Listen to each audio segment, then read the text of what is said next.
visitor. You are about to embark on a journey of discovery through the rich and fascinating history of classical Greece. You'll become fully immersed in the painstakingly detailed world built for Assassin's Creed Odyssey, which you are free to explore at your own pace, without any danger or time pressure. For a directed experience, take one of the many guided tours curated by prominent historians and archaeologists. Along the way, exchange words with some of Greece's most famous historical persons. The classical Greece you are about to explore is at the peak of its glory. This period is synonymous with grand accomplishments of the physical and the mental. Architectural marvels which still stand today dot its landscape, while towering achievements in philosophy, political systems, and art still influence our modern society in profound ways. We hope you become engrossed in the dazzling riches of ancient Greece and welcome you to your visit.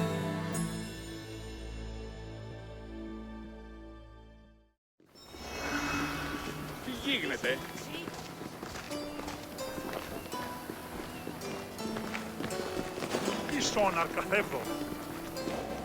Greetings, wanderer, and welcome to the Acropolis, the shining jewel of Athens. My name is Aspasia. Though I am not originally from Athens, I have climbed to the top of its social ladder using my wit and intellect. I've even earned the love of Pericles, one of the most powerful men in the city. The mind truly is a beautiful thing.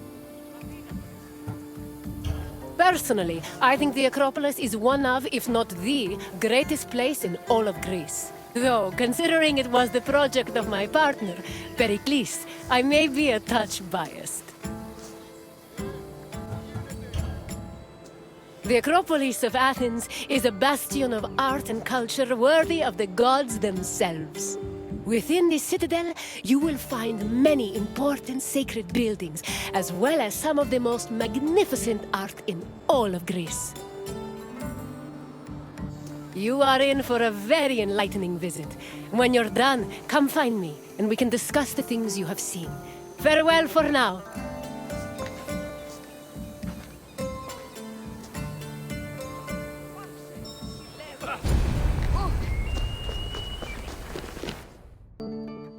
The Acropolis has gone through many changes in its long history. It began as a simple rock, was settled as early as the Neolithic period, and then became a fortress in the Mycenaean period. Stone buildings started appearing in the 7th century BCE. But the famous structures whose ruins remain visible today date mainly from a period of construction in the 5th century BCE. The location of the Acropolis is closely tied with Athens' foundation myth. Supposedly, it was the site where Athena and Poseidon competed for the city's patronage. This connection gave the Acropolis a sacred aura, and it was considered the religious heart of the city.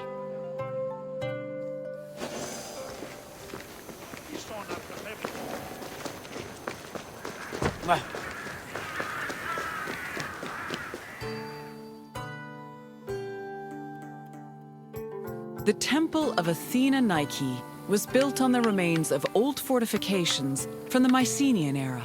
Worship at the temple can be traced back to the 6th century BCE, but the building itself was destroyed during the Greco-Persian Wars a century later. It was rebuilt during the Peloponnesian War. Given that the name Athena Nike roughly means Athena of victory, it was likely constructed in the hopes that Athens would win the war.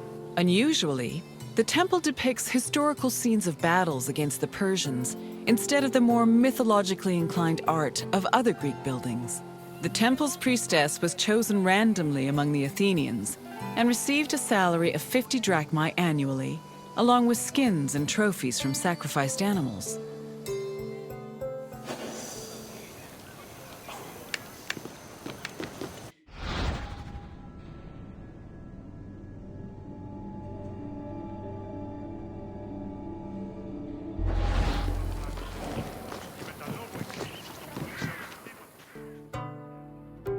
The Acropolis was built up over a long period, due in no small part to its partial destruction during the Greco-Persian Wars. It was in the 5th century BCE, though, that the Acropolis received its most significant improvements. This period was an extremely prosperous time for Athens, both financially and culturally. With a booming economy bolstered by trade and the Lavrion silver mines, Pericles, the leader of Athens, financed a huge project to rebuild the citadel. He enlisted the help of renowned artists, like the sculptor Phidias, as well as the architects 𝕸𝔦𝔩𝔢𝔬𝔫𝔢 and 𝓈𝓃𝒾𝓃𝑔. Together, they erected buildings like the Parthenon and the 𝕓𝕦𝓅𝓅𝑜𝓇𝓉 Gateway. Pericles' goal was to make the Acropolis into a glorious monument to the gods and to mortal Athenians.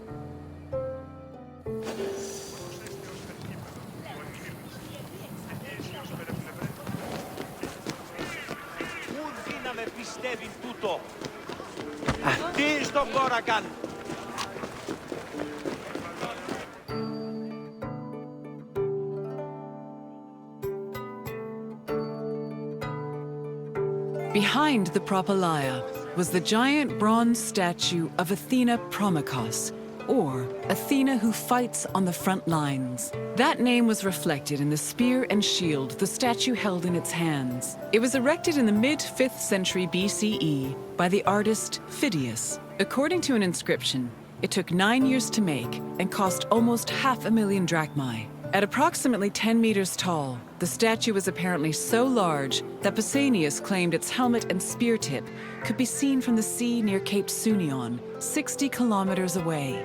The ornamentation on the statue's shield was engraved by the metalsmith Nis.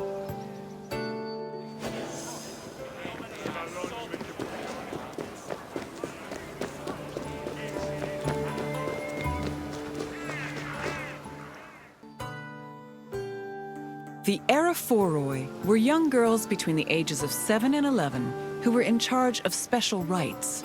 A list of 4 girls was drafted by the Assembly of Citizens, from which the High Magistrate, the Archon Basileus, chose 2 to serve as 𝓚𝓠phoroi for the year. The girls lived in a house on the Acropolis. They were in charge of carrying sacred objects and weaving the peplos of Athena. The peplos was a sacred robe offered to Athena during Panathenaea, a festival held in her honor.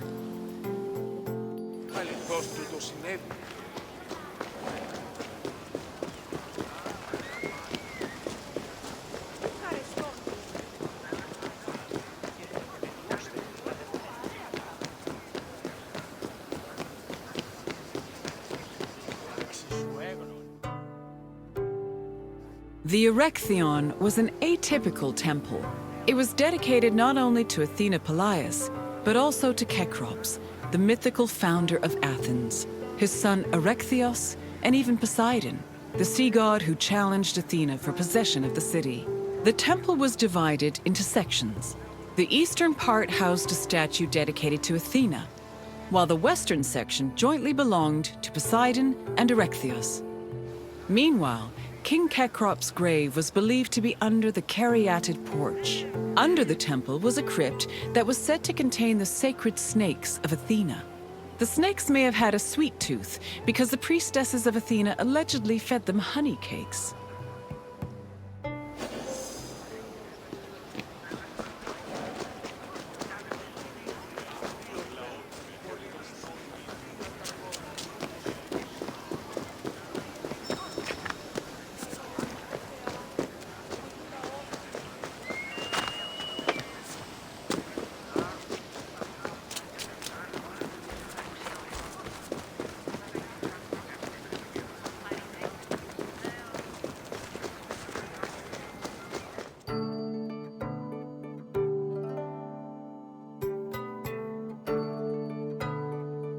The Parthenon is one of the most well-known buildings in the world and an enduring symbol of ancient Greek civilization. While it is located on the Acropolis, the building is not a traditional temple. It was built by the sculptor Phidias and the architects 𝓈𝓃𝒃𝓃𝑔 and Ictinus as a great monument to the glory of the city of Athens. That glory is evident in its many carvings. One of the most carved monuments in Greek architecture The Parthenon's decorations depict several mythological scenes. These include the birth of Athena, her fight against Poseidon for the patronage of Athens, the gods' battle with the giants, and the procession of the great Panathenaea.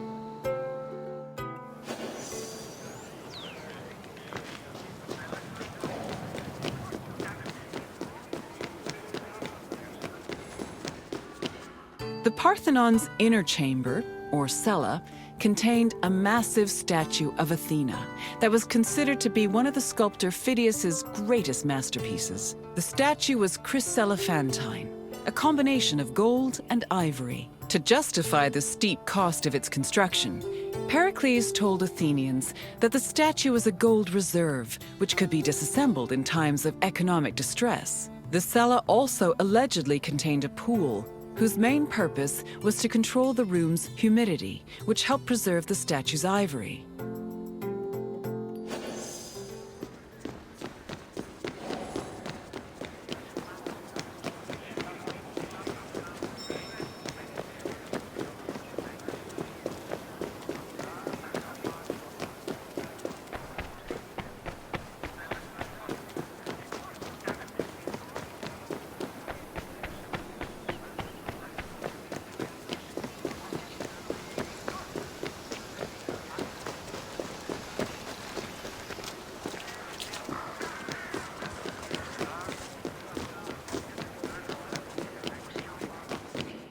Athens' treasury was located in the Parthenon, where it was believed to be protected by Athena herself.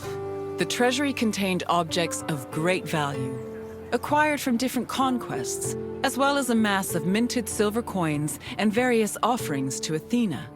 Pericles also decided to move the entirety of the Delian League's treasure to the Parthenon in 454 BCE. This was a great testament to Athens' power over the rest of Greece. The riches were divided into two parts, the 𝕸𝔦𝔩𝔢𝔰𝔱𝔬𝔫𝔢, which belonged to the city, and the 𝕑𝕑𝒀𝒪𝒃, which was dedicated to the goddess and only used for religious purposes.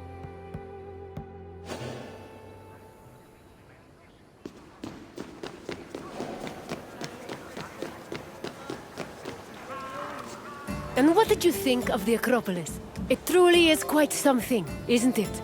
A sacred sanctuary and an architectural marvel, all in one. If you have any questions, don't hesitate to ask.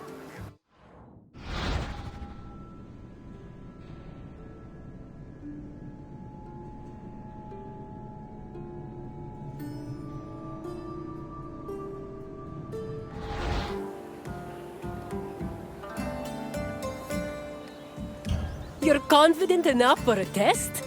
Very well. Let us see how much you know. Which two gods competed for Athens' patronage? Correct.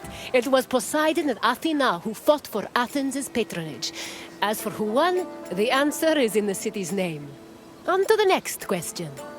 Who sculpted the statue of Athena in the Parthenon? Correct. The renowned sculptor Phidias made the statue, which was considered one of his masterpieces. And now, the final question. Which king's tomb was believed to be under the caryatid porch?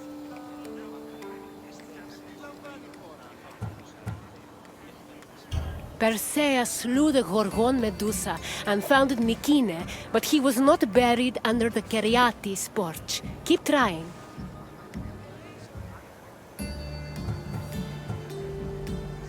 That is correct. Cecrops was the mythological first king of Athens, and his tomb was said to be under the Erechtheion. It seems you know much about this place. Well done, wanderer.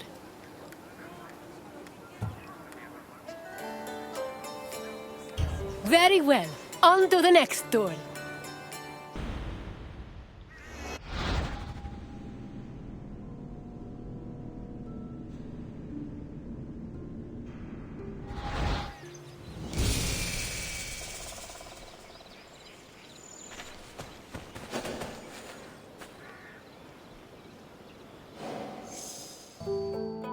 Welcome, traveler, to the ruins of Mycenae. My name is Herodotus, and I am a traveler from Hyrcanassus.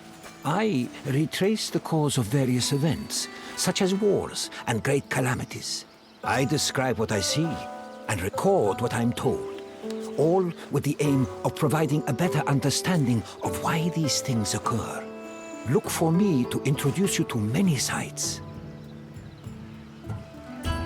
It is humbling to stand in the remnants of such a great civilization. Looking at these ruins, I am reminded that the past is never as far behind us as we think. These are the ruins of Mycenae, center of the old Mycenaean civilization. It was home to great warriors and heroes. In many ways, places like Athens and Sparta stand on the shoulders of its accomplishments. This tour will take you through its ruins and introduce you to its most important monuments, revealing its history in the process. I hope you enjoy yourself. I'll be waiting for you at the end of your visit.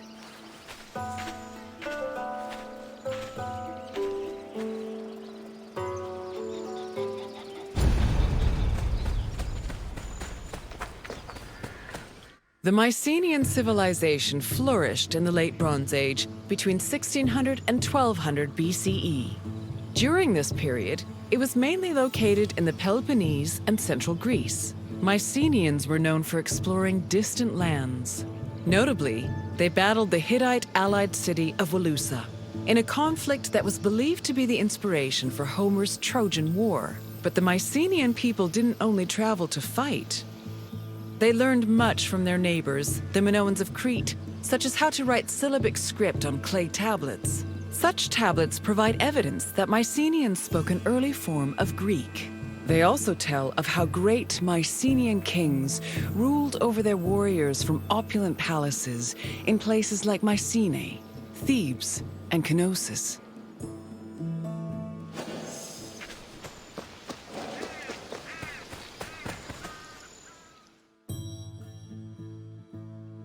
The entrance to Agamemnon's citadel, or the Lion Gate, is one of the most iconic monuments in Mycenae. It is impressive for both its height and for the intimidating rendering on its relief, which depicts two lions standing on either side of a column. Unfortunately, the lions' heads, which were presumably made of a precious metal or higher quality stone, have been lost to time. The gate was most likely meant to greet a triumphant king returning home from successful military campaigns and to awe foreign visitors.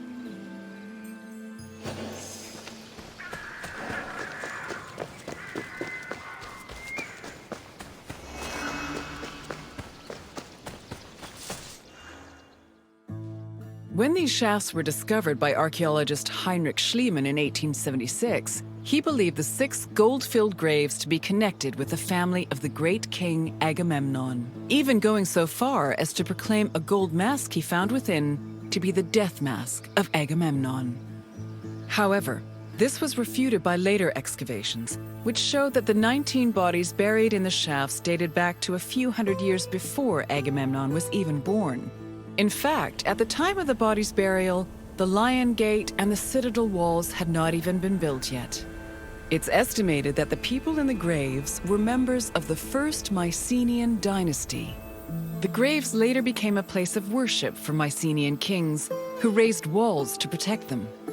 These walls helped preserve several incredible artifacts, including women's jewelry, death masks, and masterfully crafted weapons.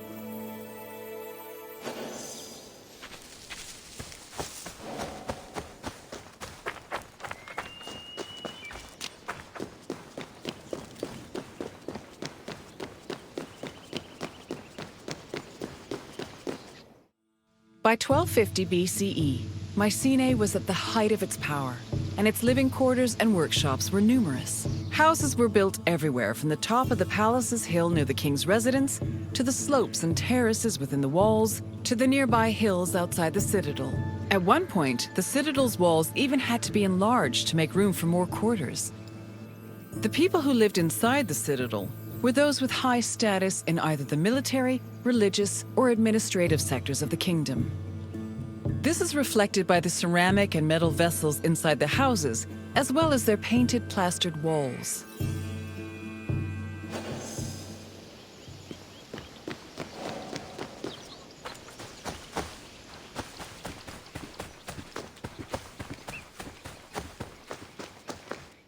A traveler seeking an audience with the king would have first ascended a steep ramp from the Lion Gate to the citadel's summit. Here, they would have walked into the palatial complex through a grand entrance called the propylon. Once inside, their gaze would immediately be drawn to the palace's main hall, a monumental area known as the Megaron. The vividly decorated Megaron, which glittered with precious objects and colorful frescoes in its heyday, was where the king would have received the traveler. If the king was feeling generous, he would have shared with the visitor the palace's most marvelous feature, its commanding and majestic view, which stretched from the plain of Argolis to the gleaming Aegean Sea.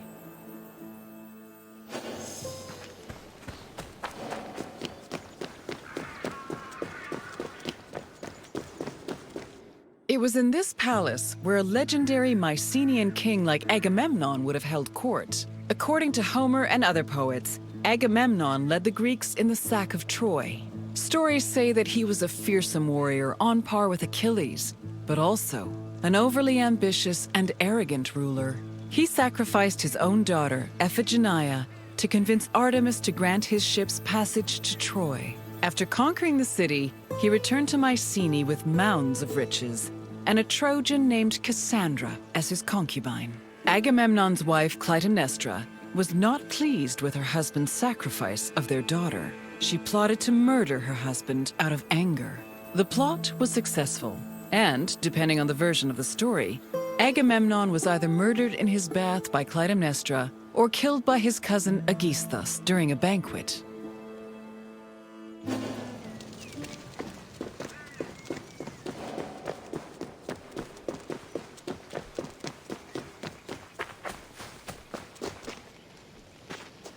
You've completed the tour. I trust it was an eye-opening experience. Though it did not last, Mycenae was a sort of precursor to what would eventually become the Greek civilization we know today. It's important we remember them, if only to avoid repeating their mistakes. Now, what else would you like to do? Then let's begin. First, I have quite a simple question.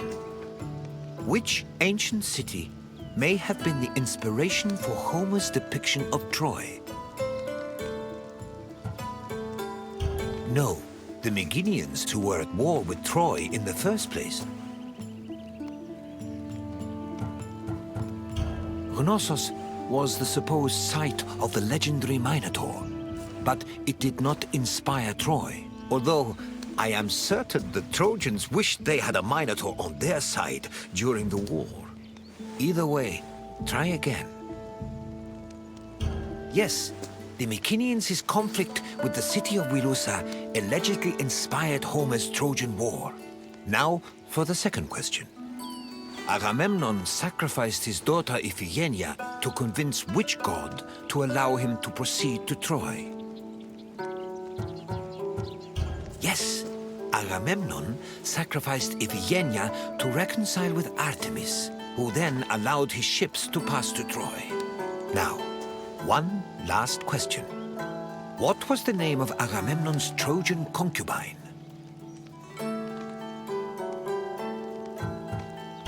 Correct. Following the sack of Troy, Agamemnon sailed home with the Trojan prophetess named Cassandra. You've studied the ruins well, traveler. I appreciate your desire for more knowledge. Let us continue.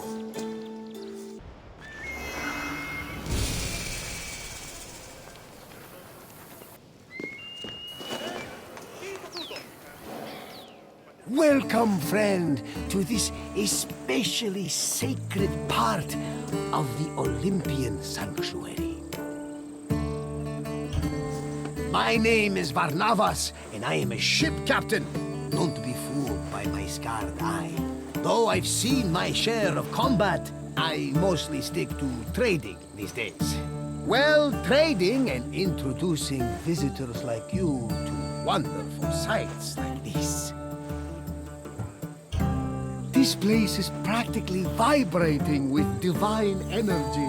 I feel like if I look over my shoulder right now, Zeus will be staring back at me.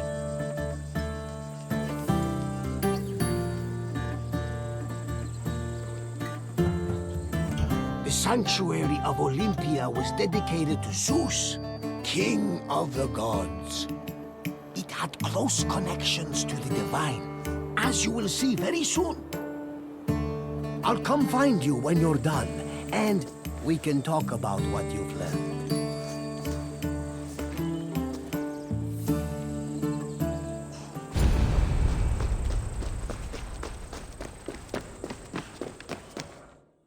This workshop was built for the renowned sculptor Phidias after his work on the Acropolis of Athens. In 435 BCE, Phidias came to Olympia to begin working on the great chryselephantine statue of Zeus. He died 5 years later, shortly after completing his masterpiece. This grand statue would become one of the 7 wonders of the ancient world. Phidias's workshop was located right next to the Temple of Zeus. Its structure has been well preserved, mostly owing to its conversion to a church in the 5th century CE.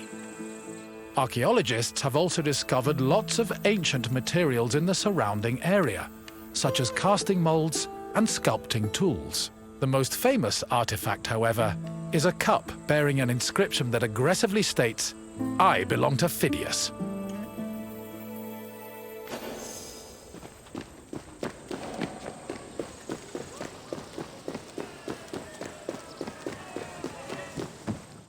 On the 5th and final day of the Olympic Games, victors attended a ceremony where they were crowned with olive wreaths and showered in flowers.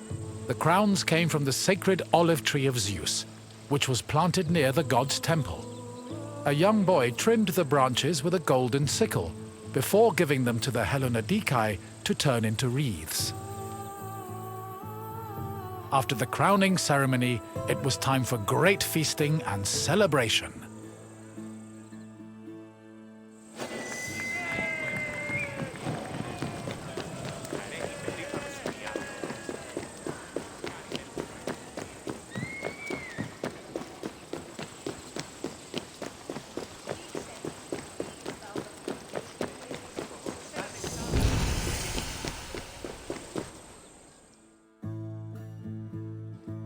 Pelops was both a legendary Greek hero and the mythical founder of the Olympic Games. According to legend, Pelops fell in love with the beautiful Hippodamia. Her father, Oenomaus, the king of Pisa, disapproved of their union. Having once heard a prophecy that he would be killed by his son-in-law, Oenomaus was known to challenge his daughter's suitors to chariot races, killing them when he won. Still, Pelops was determined to win Hippodamia's heart. Before the race, he enlisted the help of Poseidon, who gave him a golden chariot with 4 winged horses. Pelops was able to win both the race and the hand of his beloved, while Oenomaus was dragged to death by his horses. The start of this famous race was depicted on the eastern pediment of the Temple of Zeus.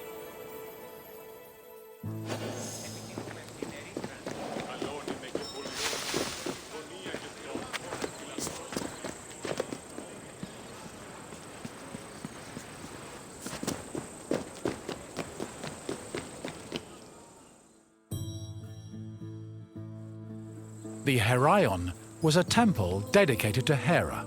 It is one of the oldest temples in the sanctuary, dating back to approximately 590 BCE.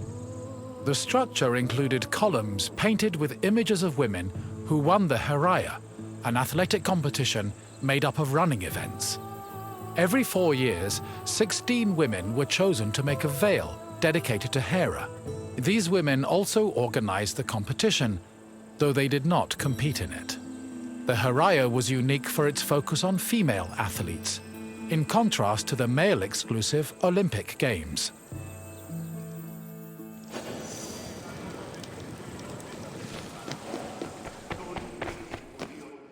Hera was the goddess of women, marriage, family, and childbirth. She ruled Mount Olympus as Queen of the Gods, along with her husband and brother Zeus. Many mythological stories paint her as being annoyed at Zeus's many lovers and illegitimate offspring. In Greek art, Hera is usually depicted as matronly and regal, often wearing a crown or sitting on a throne. She is also sometimes seen holding a pomegranate, a symbol of both fertility and death. Hera's cult was very popular across Greece, and Olympia even minted her image on its coinage.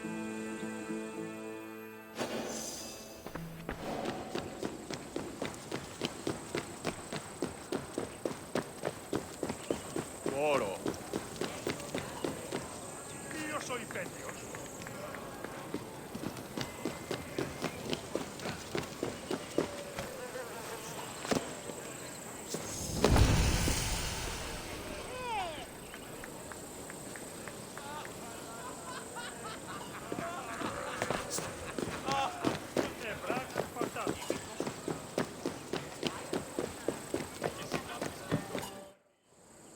One of the highlights of the Olympic Games was a ceremony that took place on the third day of the festival. It began with a procession of athletes, ambassadors, 𝕊𝕦𝕓𝕗𝔦𝔩𝔢𝔰𝔱𝔬𝔫𝔢, and animals. The group made their way around the Altis until they arrived at the Temple of Zeus. Then the animals were brought in front of the altar of Zeus and offered as a sacrifice. This sacrifice was known as a hecatomb, a word that originally described the sacrifice of 100 oxen. During the hecatomb, the bones and legs of the animals were burned and carried to the top of a mound of ashes from previous sacrifices. Meanwhile, the meat of the animals was saved for a large banquet held later in the evening.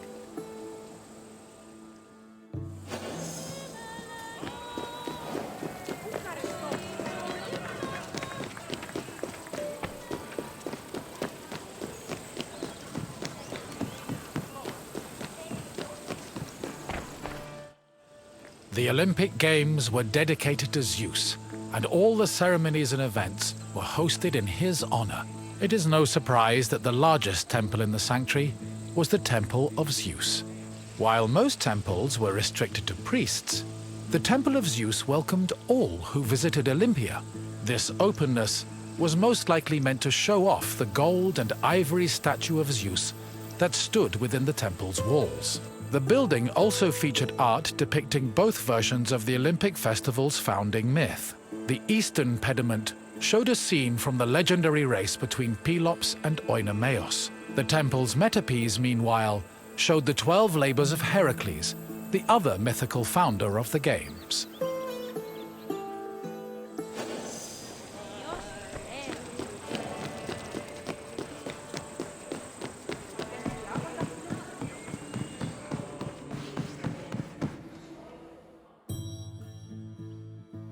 Zeus was the god of sky and thunder, and king of the Olympians. He ruled the world from his home on Mount Olympus. The child of Cronus the Titan, Zeus overthrew his father and cast the Titans out in a great battle known as the Titanomachy.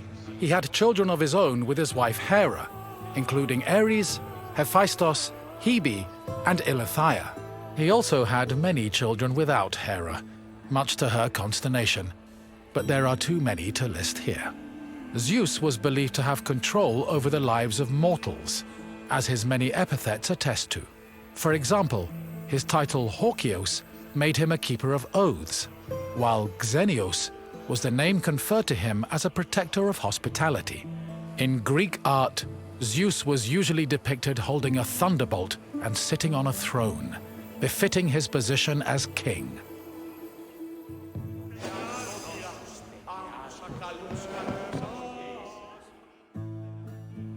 The Temple of Zeus was home to the chryselephantine statue of Zeus, one of the 7 wonders of the ancient world.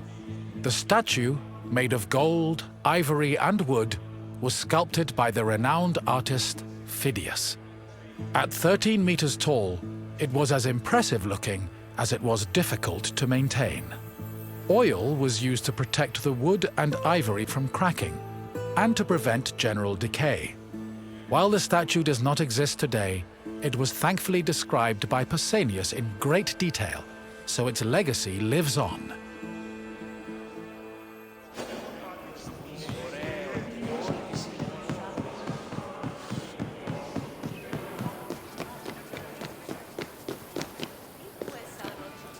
Hello again! I hope you enjoyed your visit and feel a little bit closer to the gods. Well, as close as a mortal can get. Is there anything else you'd like to do? Excellent! Let's see what you remember. Your first question is a simple one. Which goddess was Zeus's wife? Correct! Not only was Ida Zeus's wife, she was his sister as well. But let's move on to the next question. What kind of contest did Pelops win in his quest to marry Hippodamia? Yes, Pelops won a chariot race, thanks to Poseidon's help. And now, the final question. What was inscribed on the cup found near Phidias' workshop? Correct! Apparently, Phidias was very possessive of his things.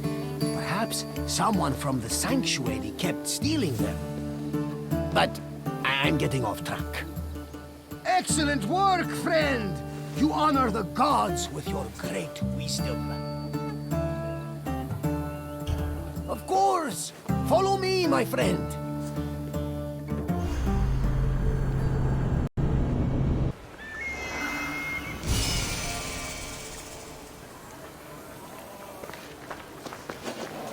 Greetings, wanderer, and welcome to the Agora of Athens.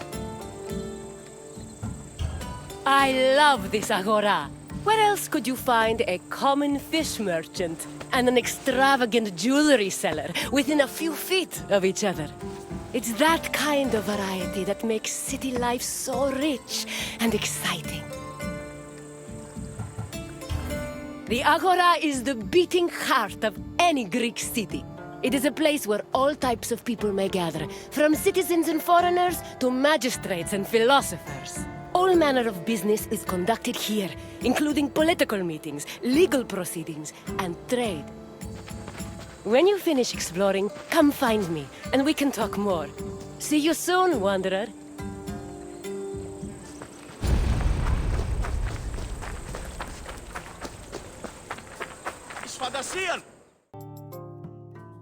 The Agora was the civic center of Athens, but it wasn't only frequented by politicians and city officials.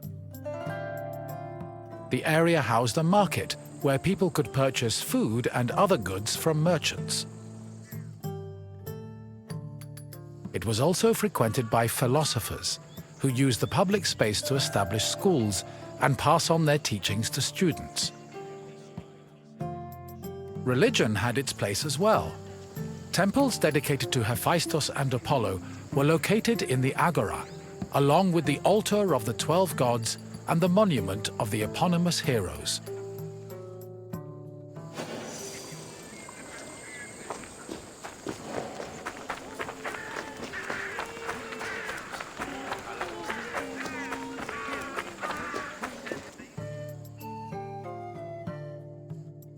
The painted stoa, or 𝕬𝕬𝓐𝓐𝓐, derived its name from the panel paintings on its wall. The paintings were created in the 5th century BCE by famous artists like Polygnotus and depicted Greek military victories like the Battle of Marathon.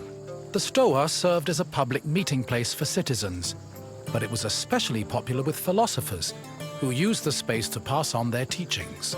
In 301 BCE, the philosopher Zeno of Kition chose the 𝕬𝕬𝓐𝓐𝓐 as the location for his school of philosophy, the appropriately dubbed Stoicism.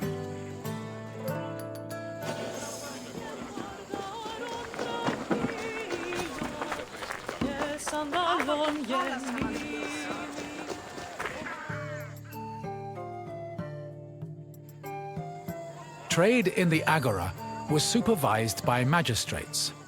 There were 5 agoranomoi who kept order in the market, controlled the quality of goods, and collected market dues. This provided revenue to the city and helped pay the magistrates and those in charge of maintaining order. The market benefited everyone. Customers bought what they needed, merchants made their living, and city officials received the money they needed to keep the wheels of democracy turning.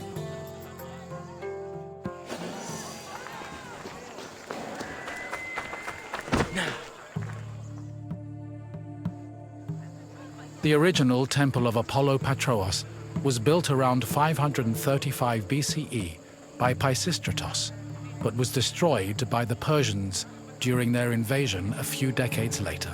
It long remained in ruins, except for the altar, which was left standing as a reminder of the Persian sacrilege. Eventually, a new temple was built in the 4th century BCE. Inside was a statue made by 𝕈𝕐𝒻𝒻, the same artist who painted in the Stoa of Zeus. The temple held special significance in Athens, as it was connected to the origin of the city's people. The name Patros, meaning fatherly, referenced the belief that Apollo was the father of Aeon, founder of the Ionian Greeks, from whom all Athenians are descended.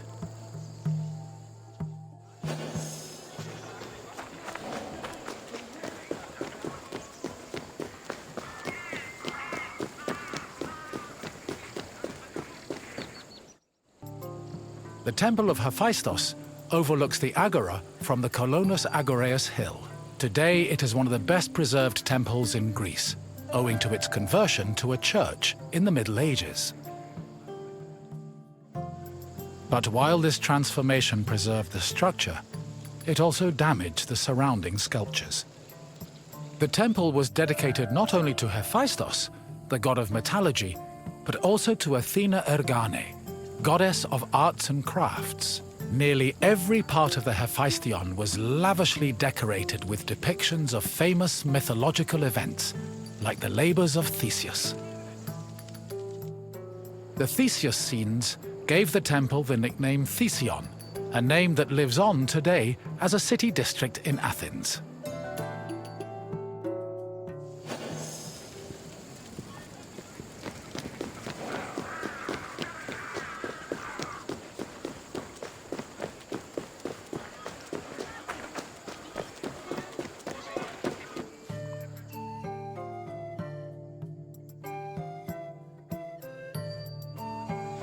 The 𝕬𝕓𝓤𝕚 was another building in the Agora that contributed to the democratic process. It housed the Athenian Council of Citizens, the boulē. This council of 500 was composed of 50 members from each Greek tribe, all of whom served a one-year term. They were chosen by lot from among citizens over 30. Every month, one group of 50 was chosen to lead the boulé's executive committee, the Prytaneis. The Prytaneis met every day of the month and called meetings of the full council in the 𝕬𝕓𝓤𝓚, where they spent their time discussing bills.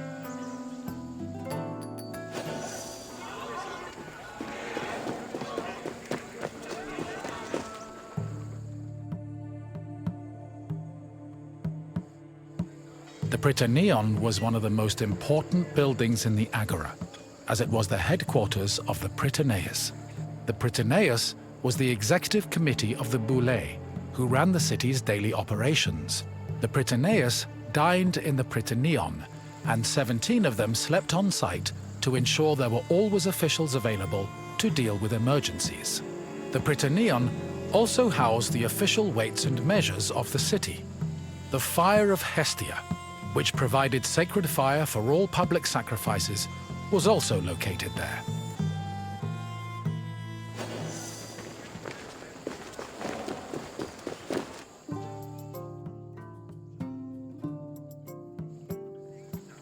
The 𝕬𝕢𝟢 was the most important court in Athens and was presided over by a group of judges called 𝕬liasts. Judging was a regular part of an Athenian citizen's life, with trials happening almost every day. 𝕬liasts were chosen randomly based on two factors. First, that they were on the official list of 6,000 potential 𝕬liasts. Second, that they were present at court on the day of the trial. A stipend of 2 obols was established by Pericles to compensate for the loss of work while on 𝕬liast duty, and also to encourage participation in the judiciary process.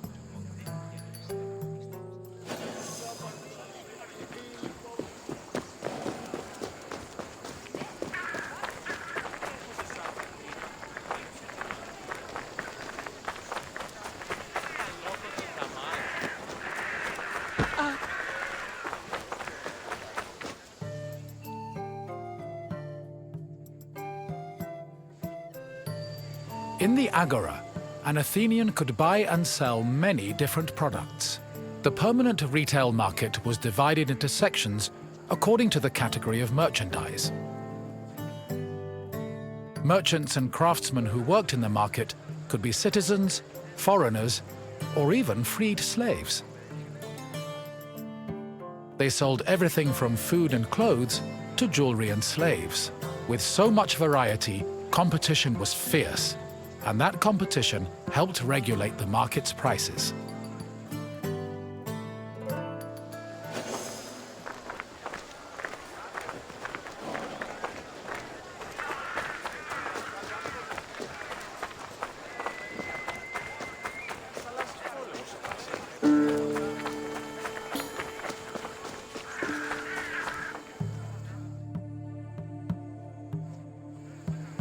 The 𝕊𝕦𝕓𝕤 wasn't the only court in Athens. This other court was located next to the South Stoa. Historians believe it to be a court based on the discovery of a nearby box containing 7 bronze ballots. These ballots were used by jurors to give their verdicts. The reason trials were so common in Athens might have been related to their democratic regime, which promoted the individual's right to demand reparations for injustice. However, not all legal matters were settled in this fashion. If a claim was small enough, it was settled individually by a magistrate. Public trials were reserved for more serious offenses, such as murder, theft, and political crimes.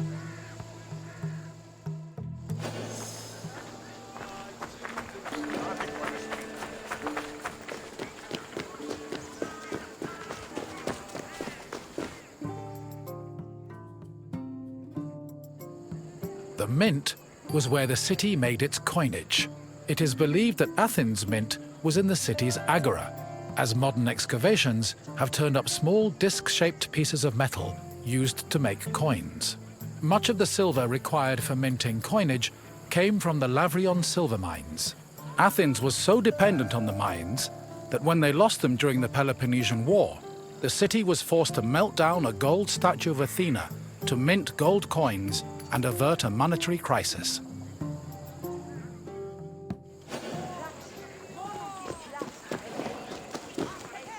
You have now experienced the agora, following in the footsteps of countless Athenians before you. I hope the trip has impressed upon you how important this place was to trade, politics, and law. If you have any questions, don't hesitate to ask. Very well. Let's begin. Which philosopher's school took its name from the painted stoa? Yes, Zenon taught at the stoa, and so he and his followers were dubbed Stoics. Time for another question. What other name has the Iphistion gone by?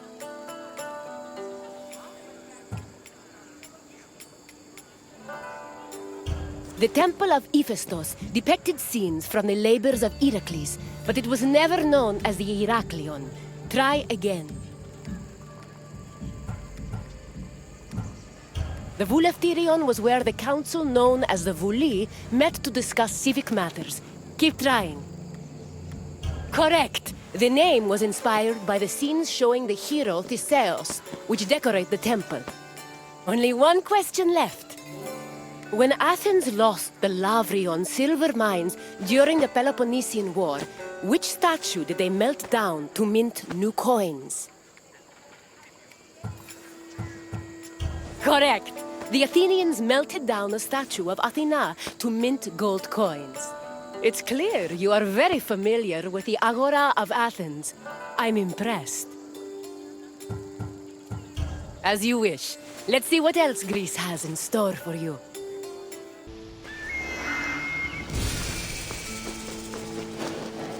Here, visitor, and welcome to this sacred site. Delphi is an amazing place to visit if you're looking for information. I've come here on several occasions in search of answers to some particularly puzzling questions, and sometimes I even found them. This is Delphi, home of the renowned oracle. Greeks considered it the navel of the world. Pilgrims and kings journeyed here from all over Greece and beyond, seeking advice from Apollo through the voice of his interpreter, Pythia. During your visit, you will experience the sanctuary through a pilgrim's eye and discover how important oracles and prophecies were to the people of Greece. Now, go off and begin your pilgrimage. I will be waiting for you at the end of your visit.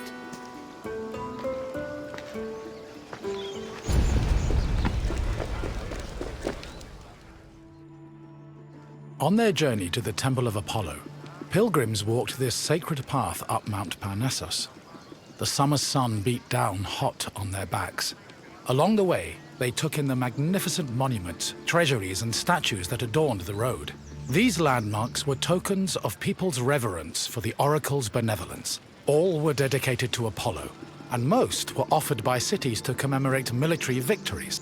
The monuments represented not only their donors' piety, but also their power and wealth. The sanctity of Delphi has endured to the present day, and visitors still take this very same route.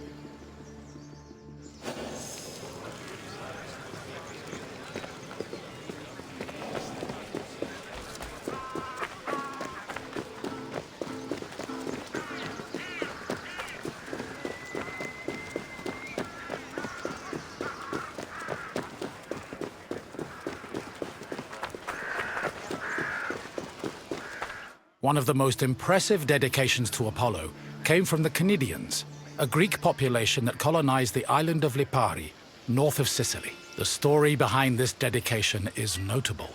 The Cnidians were at war with the Etruscans in the Tyrrhenian Sea.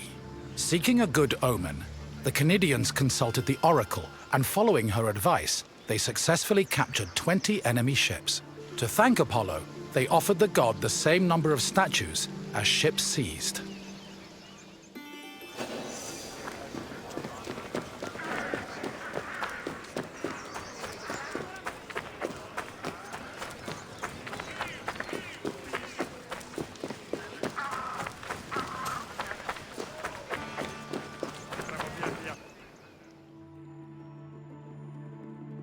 Next to the Naxian Sphinx stood a simple structure to display offerings from the Athenians, most of which were spoils of war.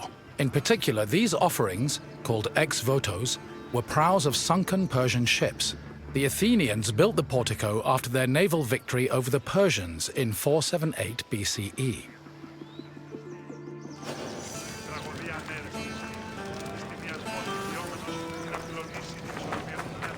So proud.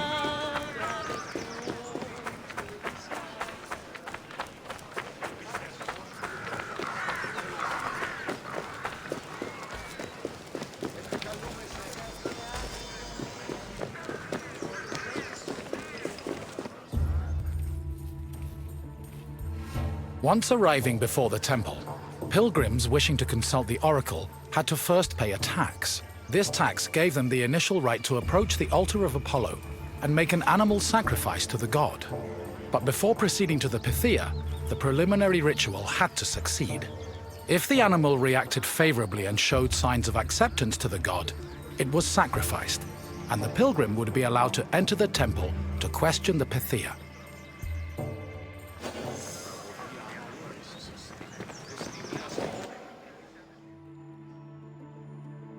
At last, we arrive at the Temple of Apollo, where the oracle relayed her prophecies. The temple was the final destination of those seeking an audience with the Pythia, and its appearance matched the majesty of its purpose.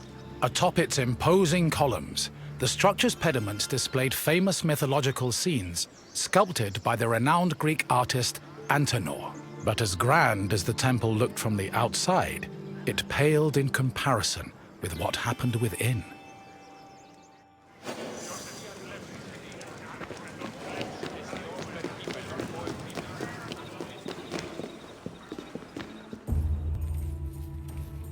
Prophecies were given in the most restricted part of the temple, the Aditon, by a chaste woman known as the Pythia.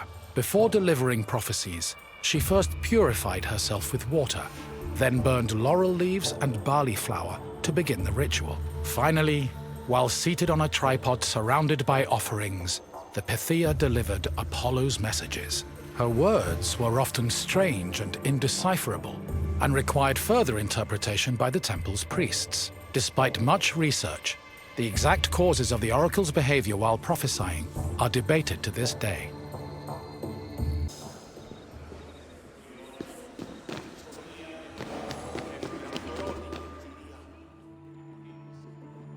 Myths say that while searching for an oracle who could impart their words to mortals, Apollo established a sanctuary on Mount Parnassos. Apollo took over this site by slaying its sinister guardian, the snake-like python.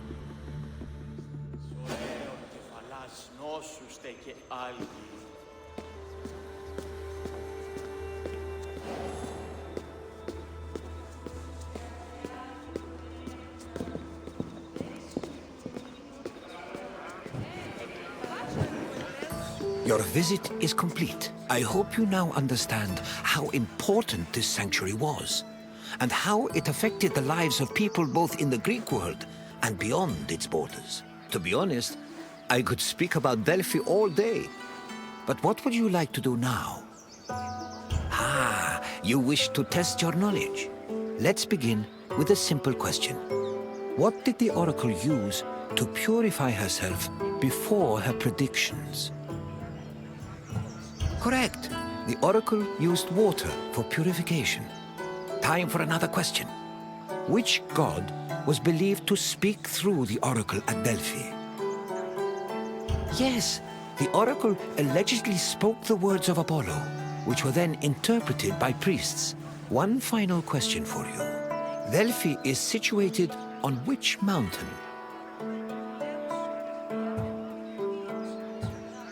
Correct. Delphi stood on the slope of Mount Parnassos. Well done, traveler. Your knowledge rivals that of the wisest philosophers. Of course. Follow me.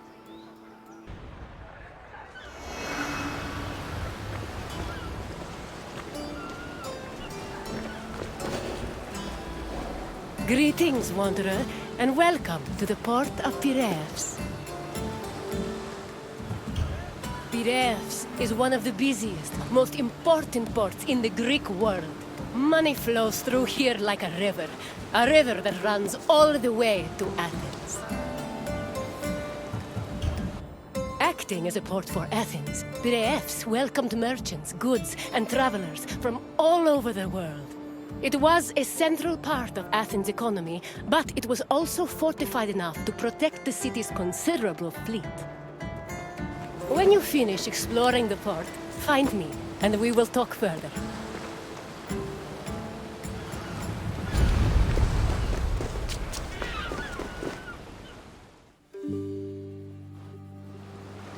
Piraeus, a peninsula southwest of Athens, became the city's main port after the politician Themistocles encouraged the development of its natural harbors.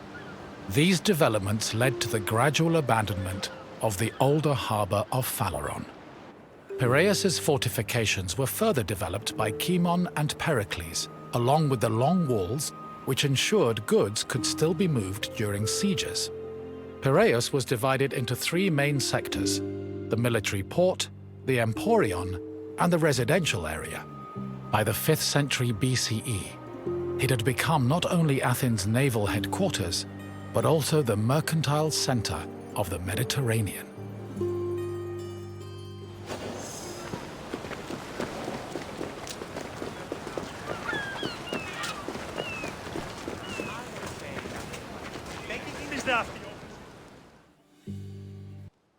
Piraeus' development during the 5th century BCE attracted a large population. Many craftsmen, merchants, bankers, sailors, and ship owners moved to the port in great numbers. The population was a mix of Greek citizens, foreign visitors, and immigrants, known as metics. The variety of the port's inhabitants gave Piraeus a cosmopolitan atmosphere. Most of the residents were involved in trade, but others worked on shipbuilding or in larger-scale industries like shield factories. Piraeus's commercial focus offered many opportunities for those seeking to increase their wealth and status. One such rags to riches tale is that of Passion, a slave who eventually became a citizen and earned a fortune thanks to his bank and his shield factory.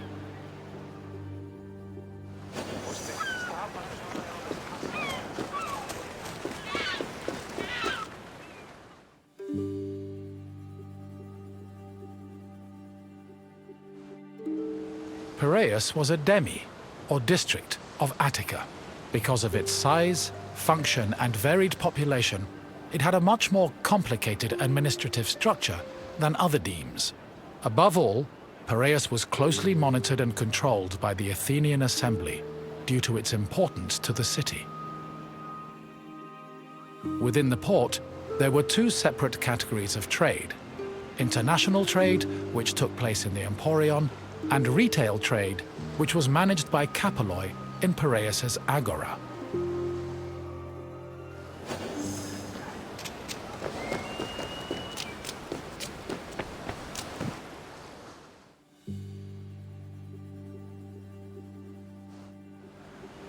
The Emporion was a commercial port dedicated to trading goods from overseas. All international transactions were required to be made within its limits and needed to be exclusively wholesale. Elected magistrates managed all business and laws in the port. Meanwhile, port authorities known as 𝕊𝕦𝓓𝓅𝓅𝓅𝓐 oversaw trade and took care of the regulation of prices. This was an especially crucial duty, as the amount of supplies and goods could fluctuate wildly based on factors like bad harvests or lost cargo. Common products sold in the Emporion included vegetables, fruits, fish, leather, timber, marble, metal, weapons, and ceramics. According to Hermippos, Athens was also wealthy enough to afford the finest goods from all over the world, including figs from Rhodes, almonds from Thasos, oil from Samos, and wine from Chios. Taxes were collected on all merchandise that came into the Emporion, which provided Athens with a major source of income.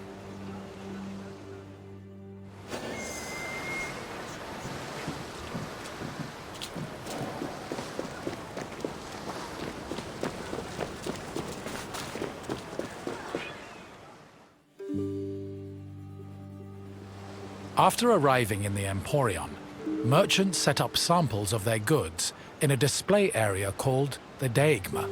This was where citizens and foreigners gathered to officially make their deals, and almost all merchandise that came into the Emporion was traded within the area. The 𝕸𝔦𝔩𝔢 was under constant supervision by magistrates, who negotiated price control with the importers.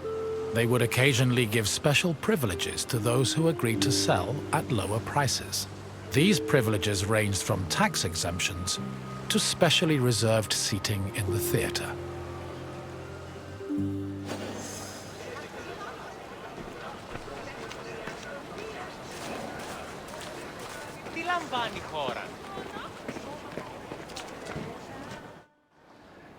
Piraeus was a deme, and as such was supervised by a magistrate called the 𝕸𝔦𝓩𝑘os. While most 𝕸𝔦𝓩oi were chosen locally within their deme, Piraeus was appointed directly by Athens, so the city could better monitor its commercial interests.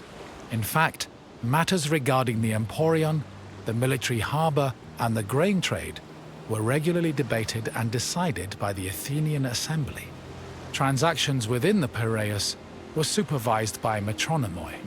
These were magistrates responsible for keeping track of weights and measures. They made sure merchants' measurements were always accurate to prevent bad deals and scams. Even though Piraeus would eventually develop into a city in its own right, it always remained under the control of Athens.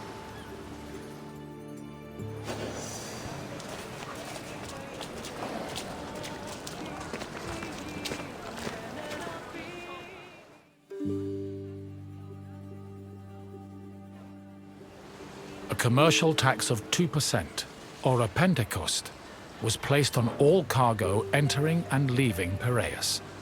The tax was collected by a group of 5 people called 𝕊𝕦𝕓𝔬𝔫𝔢𝔰𝔱𝔬𝔫𝔢.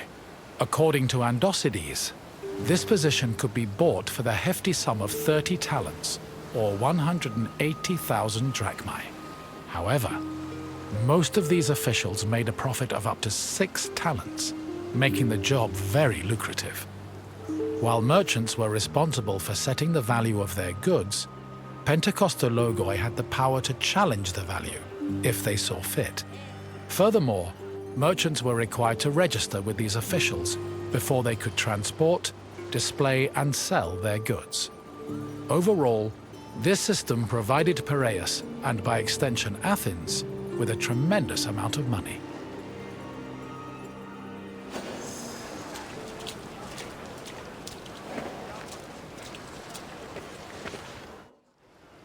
The sale of grain was overseen by special magistrates called 𝕕𝕤𝕗𝒪𝒃s. Since some Greek cities had a grain deficiency and relied heavily on imports, these officials were extremely important. Their duties encompassed all aspects of grain commerce, including price control and profit margins, to ensure Athens remained well-fed. This is no surprise.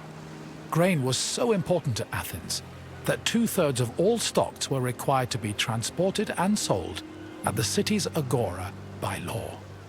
According to Demosthenes, the significance of the 𝕕𝕤𝕗𝒪𝒃s was such that if they failed in their duties, they faced the death penalty.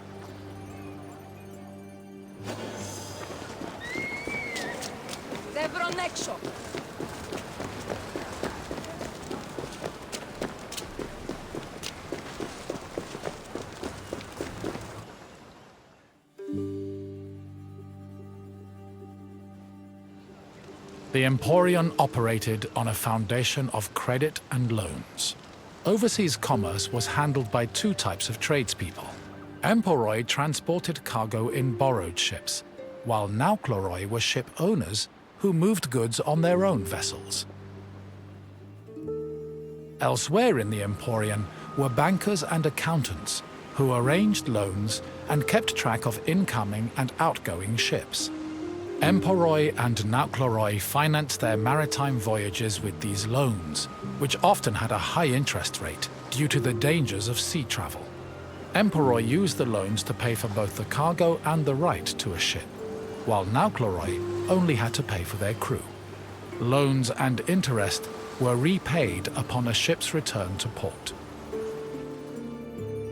However, in the event of a catastrophe such as a shipwreck, the merchant and ship owner were released from their obligations, and the losses were transferred to the lender.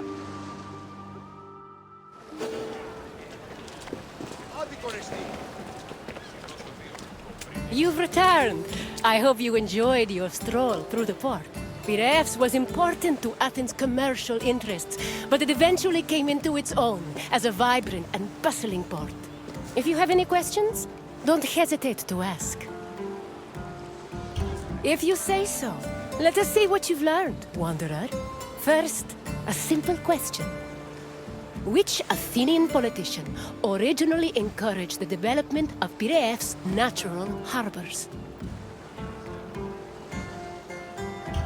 Pericles did contribute to the port's development, but he was building off someone else's ideas. Try again.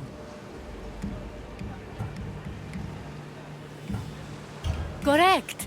Themistocles saw Piraeus' potential as a port and encouraged its development. On to the next question. What did the 𝕕𝕤𝕗𝒪𝒃s supervise?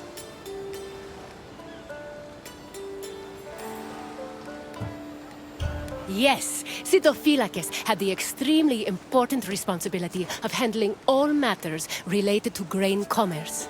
Only one question left. What was the name of the slave who took advantage of Piraeus' opportunities to earn themselves citizenship?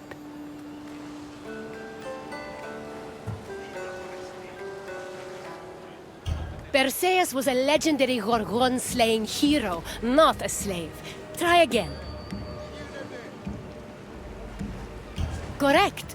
Passion managed to earn a fortune and achieve citizenship thanks to both his bank and a successful shield business. Your knowledge of Pirefs is impressive. Well done, Wanderer. Of course. Follow me, Wanderer.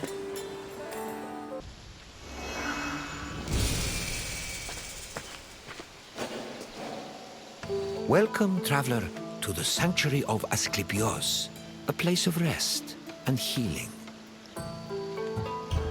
The sanctuary of Asclepios is an amazing place, even for those with only a passing interest in medicine. It was a fascinating location, combining the mystical, religious, and scientific. And if someone happened to pass out, they'd luckily be surrounded by skilled physicians. This is the sanctuary of Asclepios, the god of medicine. It was here that the sick and weary came, seeking cures for their ailments. Sometimes the medical practitioners provided the cures, and sometimes the healing came from the gods themselves. This tour will help explain the inner workings of the sanctuary, as well as the unique way the Greeks approached medicine. I hope you enjoy yourself. I'll be waiting for you at the end of your visit.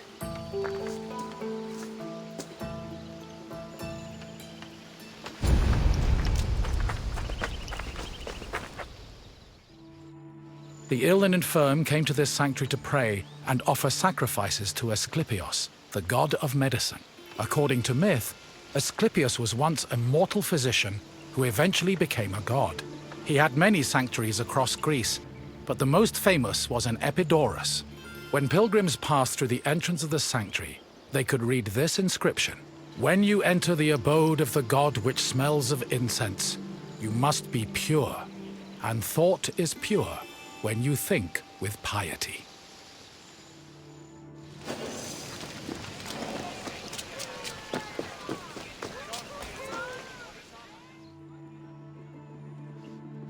Medical steles constituted a sort of hub between medicine, religion, and the divine. They were slabs with inscriptions that praised Asclepios' virtues and merit, and described his methods of healing. The inscriptions relayed the dreams patients had within the abaton, one of the most important buildings in the sanctuary. The steles outlined the patient's name, their disease, and how they were cured by Asclepios. They were probably written by the sanctuary's priests, or at least under the priest's supervision. Asclepios was a complex deity. In addition to being a god, he was also a trained physician and disciple of the centaur Chiron.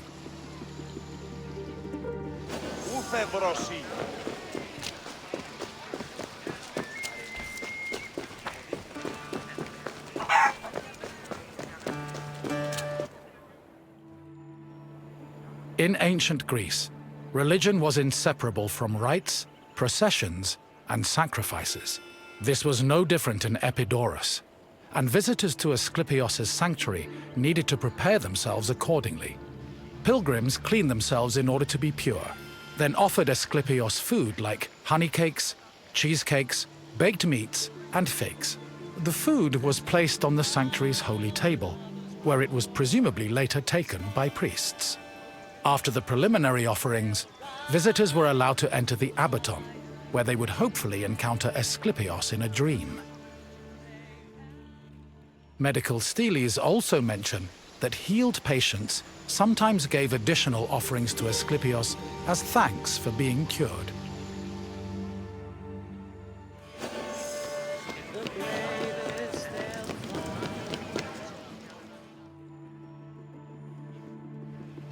Asclepios was originally born a mortal and was the product of an affair between the god Apollo and a mortal, Coronis.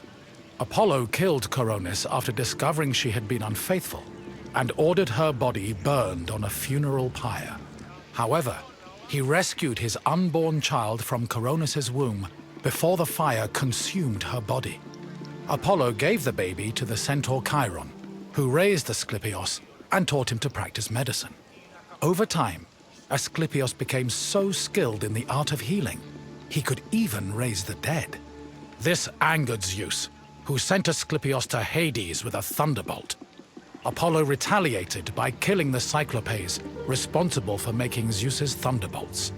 Then, Zeus revived Asclepios, making him immortal and deifying him in the process. In sculptures, pottery, mosaics, and coins, Asclepius was portrayed holding a staff intertwined with a sacred snake. The staff is a symbol of medicine that still endures to this day.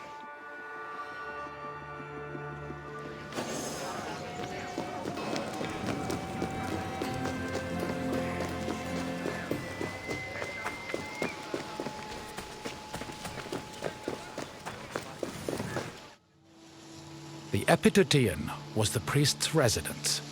As the link between patients and the gods, priests were essential to the operation of the sanctuary. They were often elected into the priesthood for one-year periods, but could also buy themselves a position if they were wealthy enough. In addition to interpreting patients' dreams in the abaton, priests both supervised and performed sacrifices and rituals. During these functions, they were usually clad in white.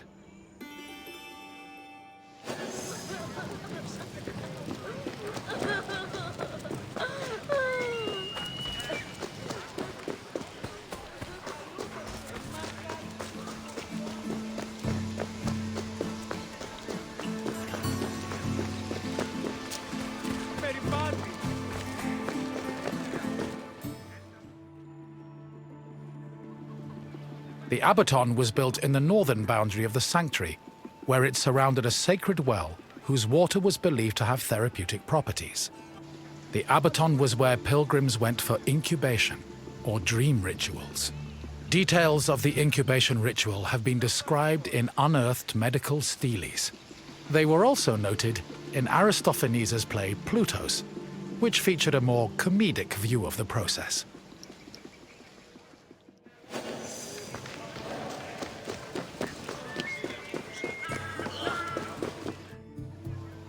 Incubation was the dream ritual pilgrims experienced in the abaton. After completing the necessary preliminary rituals, pilgrims were allowed to enter the sacred building, where they lay prone. As they took in the smell of burning incense, the sanctuary's priests extinguished the oil lamps and asked them to sleep in silence. Once they were asleep, Asclepius would appear in their dreams and give his medical advice. The advice included diet and treatment recommendations, as well as requests for specific offerings or religious rituals. Upon waking up, priests interpreted the patient's dreams, unless a patient had been miraculously healed in their sleep. However, if a patient was completely beyond help, they were removed from the abaton. This was to adhere to a ritual law that stated that no one could die or be born within the building.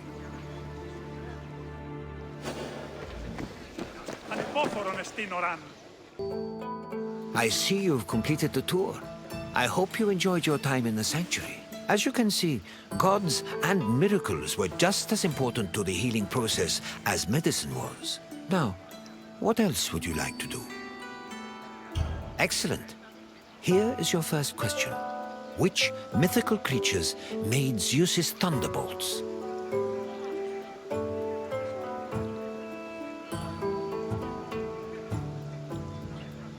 Correct. Zeus's thunderbolts were crafted by Cyclops. On to the second question. What was the name of the building where incubation occurred? Yes, pilgrims entered the abaton to undergo a dream ritual in the hopes of curing their ailments. One final question for you. Who was Asclepius' father? Yes, Apollo was Asclepius' father, and his mother was a mortal named Coronis. You've proven you know the sanctuary inside and out. Well done. Very well. May your quest for knowledge be fruitful and fulfilling. Bios